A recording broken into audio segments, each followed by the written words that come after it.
এই যে আমরা যেটি বললাম, একটি গ্রহণযোগ্য, ইতিবাচক এবং একটি পারস্পরিক সহযোগিতামূলক এক ধরনের রাজনীতি চলমান রয়েছে। আমাদের মধ্যে মতভেদ রয়েছে, মতপার্থক্য রয়েছে, কিন্তু রাজনৈতিক শিষ্টাচারের জায়গাটা অত্যন্ত গুরুত্বপূর্ণ। তারই ধারাবাহিকতায় আমাদের আজকের এই ছাত্র সমাবেশ অনুষ্ঠিত হচ্ছে, যেটি শহীদ মিনারের পরিবর্তে শাহবাগে।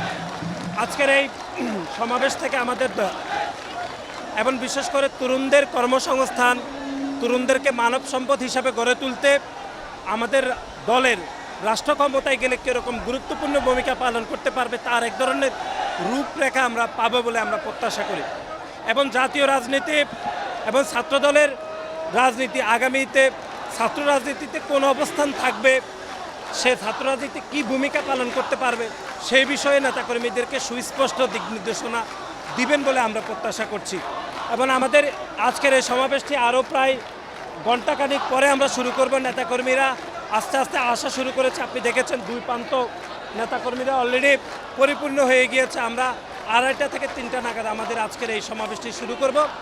এবং সমাবেশে আপনারা যারা গণমাধ্যমের আমাদের সহকর্মী আপনারা উপস্থিত হয়েছেন, আপনাদেরকেও আমরা আপনাদের সহযোগিতা কামনা করছি। দীর্ঘ সময় ধরে আমরা আপনাদের সহযোগিতা পেয়ে আসছি। আপনাদের সকলের সহযোগিতায় আমরা মনে করি আজকের এই ছাত্র সমাবেশ ঐতিহাসিক ছাত্র সমাবেশে পরিণত হবে। দেখুন, একটি ছাত্র সংগঠনের নিজস্ব আদর্শ থাকবে, সে আদর্শের ভিত্তিতে ছাত্র সংগঠন পরিচালিত হবে। কিন্তু অত্যন্ত দুঃখজনক হলো সত্য, পৃথিবীতে একমাত্র মনে হয় বাংলাদেশই একটি দেশ যেখানে একটি ছাত্র সংগঠনের অনেক রূপ আমরা দেখতে পাই, যে তারা নিজেদের সংগঠনের পরিচয় অনেক সময় পরিচয় দিতে পারে না, অন্য সংগঠন করে, একই সাথে একজন ছাত্রনেতা একাধিক ছাত্র সংগঠনে পোস্টেড হয়। সুতরাং এই যে একটি ছাত্র রাজনীতি নিয়ে তালবাহানা করা এবং একটি মুনাফিকির আশ্রয় নেওয়া, সেটি বাংলাদেশে এই ছাত্র সংগঠন ছাড়া অন্য কোনো ছাত্র সংগঠন আর নেই, এটা আমরা নিশ্চিত করে বলতে পারি। গণঅভ্যুত্থানের যে সামগ্রিক, এই গণঅভ্যুত্থানের যে চেতনা, সেই চেতনাটার অনেকটা ছিল যে গণঅভ্যুত্থানের যে সামগ্রিক শক্তিগুলো ছিল, সেই সামগ্রিক শক্তিগুলোর ভিতরে সহনশীলতা, শ্রদ্ধা এবং স্নেহ এগুলোর জন্য বিরাজমান থাকে, তবেই গণঅভ্যুত্থানের চেতনাকে প্রপারলি ধারণ করা যায়। কিন্তু এটা মোটামুটিভাবে যথেষ্টভাবেই ব্যাহত হয়েছে অলরেডি।